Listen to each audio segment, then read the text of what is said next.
Ayubowan, we are here today to discuss a very serious problem, and we've got three young people today. We've got a pretty lady, Shenara Fernando, she's first time with us, and we've got these two guys who have been with us before, giving lots of valuable information. So thank you, Shaman Vikramasinghe and Junaid Ashraf, thank you for coming and joining us again. Our topic today is suicide. Now, can one of you tell me how serious is it? It's simple as a statistic. Between the ages of 15 and 44, there is reported 4,000 deaths a year. Do you have an idea of the ratio of the gender, the female-male ratio? Well, it varies from year to year. There's severe disparities and all of that. But the biggest key thing, the most significant feature about it is that a large proportion, an unusually large proportion, comes from the teenagers. What do you think the reasons could be for someone to commit suicide? It's a very serious decision.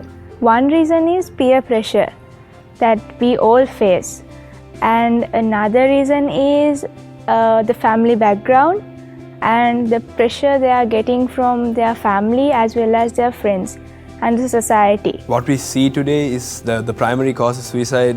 What we see is stress. And what I personally believe is not being able to understand and tackle the stress at its primary stages. One of the most important problems, and what we're here to discuss primarily, is how, let's stick to talking about teens.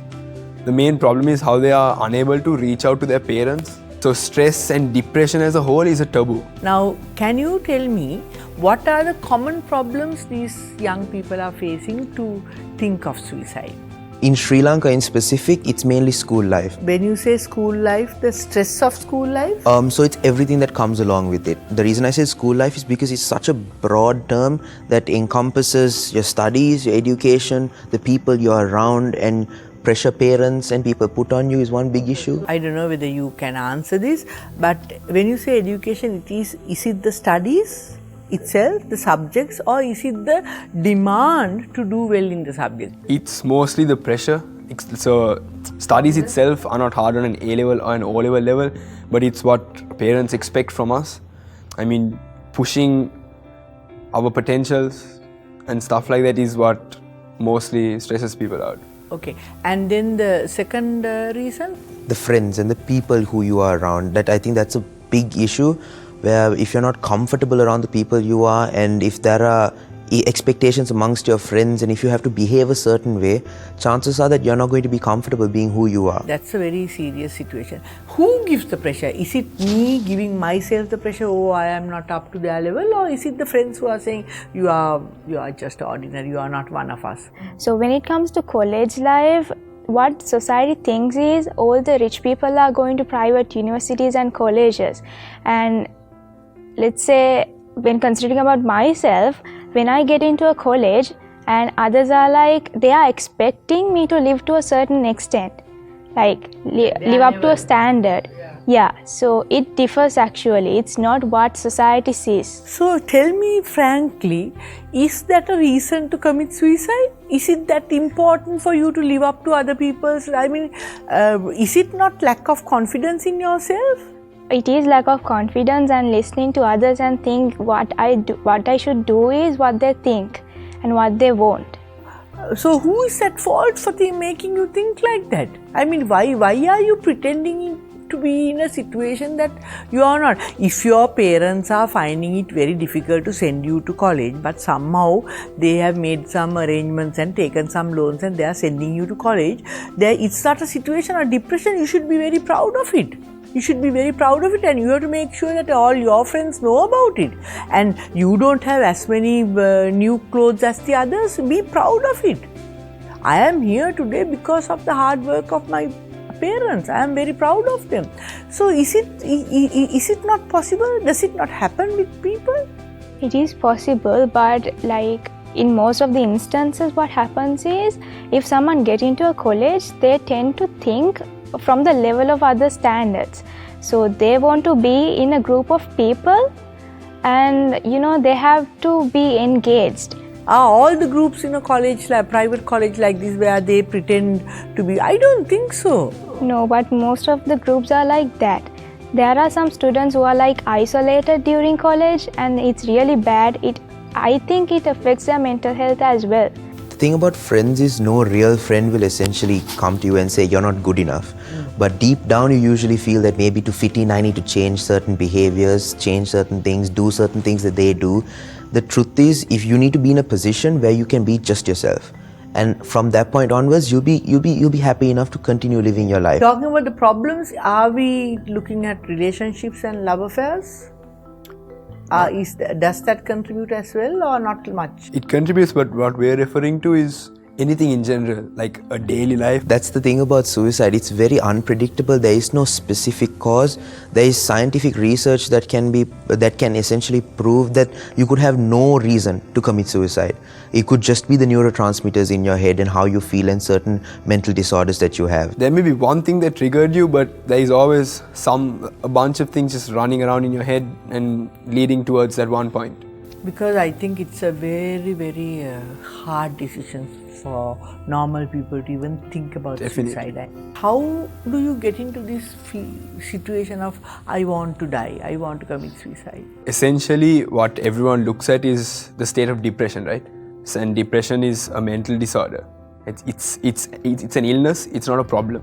And other small things such as even an embarrassing event and not being able to face the consequence of your action. Let's say you made a mistake in your life and the next day you're going to face the people that you affected with your one mistake, and that's when they come to the point where it would be better to take their life away in order to not face them. Yeah, so I mean at any age we are faced with problems, we are faced with embarrassments, and at each age it is a huge issue. To commit suicide for something like that, isn't it lack of communication? That's the main problem we're looking at right here. Being able to communicate with the people that mean the most to you. Okay, so who are the people? Firstly, it would be your parents and maybe your siblings, and then come your friends and your schoolmates. What's the solution? How do we sort this out? So the main reason we are here is to speak to the parents watching out there and to open their eyes to the problem. Teenager goes to his parents and says, "Ammi or Tate, I am depressed," right? Their initial reaction would be, depression is not a thing for you, it's an old person thing, it can't happen to you, don't use that word. And that's where the problem starts. We are not going to discuss medical terms here. It's it's out of bounds for us. But if you a depression is also a feeling of your mind where you feel down, you feel high, you feel low. It's a stigma to talk about depression. People are very happy to spend millions and millions of rupees on any doctor, but when it comes to a counseling person or a psychiatrist, they are very upset about it because they attach that stigma, and especially the parents, so they try to avoid it or hide it. To me, first issue is the stigma, so we should open up. Second thing is, how do parents start and what should they look out for? So it's simple. I feel like starting with your family life, your parents first of all need to take steps to unite the family. For instance, the simplest thing is eating together at a dinner table or spending time together, family time. I always promote that one meal, whatever it is, it has to fit into your lifestyle. It could be the breakfast, it could be the lunch, it could be the dinner, or it could be just a nice cup of tea together, but you have to sit together, the whole family. Absolutely. Once. Yes. And from then on out, you just have to, your parents have to be in a position where they're not afraid to come and ask you, Puta, are you doing all right? Not in terms of education, not in terms of your school friends, in terms of your mental health. Because regardless of what answer your child is going to give, they need to be prepared for their next option. Right? If the child is depressed, they need to be ready to take him for counseling. I also think general conversation, because the parents are also very tight for time because they are trying to pack everything out within that 24 hours. So the thing is, did you do your homework? How was the school? How was this? Did you get this? Did you get that? They only ask those questions. Are you okay? But they don't have general conversation. Definitely. From what I've read, helping a depressed person would be first accepting that he is depressed. If you keep telling a person, no, you are okay, like a mother tells his son, you can't tell yourself you're depressed, tell yourself you're not and you won't be. That's the biggest problem, and that's the primary problem right now. When you see someone who is a bit depressed, you just keep on convincing him, no, you are not depressed. That's wrong. That's wrong. I think you should allow them to think that they are depressed. Okay, you are depressed. It's probably the same depressed. as having a fever, and Yeah. you'll get over it. It's okay to be Exactly. that, but It's okay to be that, but I'll make sure, and people around you will make sure that you will be fine. That's so they don't take that next step. So the elders, friends, parents accepting that you are in a Exactly. depressed Exactly. mood at the moment. Yes. I won't say depression. You are in a Yeah, depressed mood at the moment. you're feeling down. Let's work with you, and let's maybe take you to a therapist. Normalize therapy. Normalize taking medication. I think a lot of you need medical help, but before that you need the family help. Definitely. It's the most therapeutic. Yeah. And how much will the friends matter? How important would the friends be? I mean, in a day and age where unfortunately it's hard to talk to your parents about these kind of things, your friends matter the most because they are often your output, your outlet, right? And you need to be in a position, they need to put themselves in a position where you can go and talk to them about anything, and they need to have the knowledge and the ability to help you tackle it. If a parent can't recognize that your child is going through a depression, how on earth will a little fellow, a friend or a colleague understand? They are also small, they are also lost and innocent. Shouldn't we educate all the children about this situation? What age to start? Grade 7, 8? It's always like a staircase. You start from the bottom, first explain to them why you would potentially be depressed, and maybe teach them how to tackle life situations so they don't come to that point. That's also possible. I'm not saying it's not an avoidable thing. There is always decisions that you can make the right decisions. Just life coaching in general maybe will help you talk to your friend. That's just being able to talk to someone is the most therapeutic thing you can do. So do you think we can have some kind of awareness programs in schools for everyone, or maybe media, TV? The most important thing here, I believe, is opening the eyes of the parents and maybe making them, letting them know how it feels for something that bad to happen to your own child, right? Let me tell you, as a parent, no parent wants to see a child dead. There's no question about it. And whatever the age may be, you always want to die before any one of your children die. And then the next sad situation is that a child dies by committing suicide, which means he decides, I don't want to live anymore, I don't want my parents, I don't want anyone else, and I'm going. Which I think is the worst thing that any parent can face. And that really changes their lives for the rest of the living years. They are never ever going to be normal. So no parent wants this. So I think the people whom we should sympathize with, of course, after the child who has committed suicide, is their parents. So how do we help them? Because this is, I think, a classic example of help your child so that you help yourself as well, because don't go through this misery. So what should parents do? This is the main reason as to why parents are they're mainly scared to ask their children, because they're scared that the answer will be, I am depressed and I want to kill myself. Right? They're scared to have that open dialogue because they're afraid that the child might have a problem. They shouldn't be scared. They should put all their fears aside and put their child first, the child's interests first, and take that step to ask them that question and ask them how they're doing. Be more transparent, be more open, and then on out they can take the steps to prevent this from happening. As you rightly said, they are scared to face the truth and the reality. But you have to face it. If you want to solve the problem, you have to face it. This is purely for the parents that I am saying. If you want to face reality and accept your child for who he is, first of all you have to accept the fact that your child is a normal child. He's just another child. He's not Superman. This is what's the problem. Everyone wants all their children to be the smartest. They need to be cricket captains, they need to be first in class, they need to become doctors or lawyers. Everyone is demanding that, and it's a huge pressure on the child. So the parents have to be open-minded and first of all accept the fact that I've got a normal child. But now open up and build up a dialogue. I have a classic example of a friend of mine who had 3 children, and he discovered that he never had a time to talk to his children because he was a principal of a school and the children went to school in the morning. Hi dad, morning, go. And that was the end. By the time he came, children were asleep. So what he decided was he asked the driver not to come in the morning. So he drove the children to school. So that gave him 45 minutes of quality time with his 3 children alone.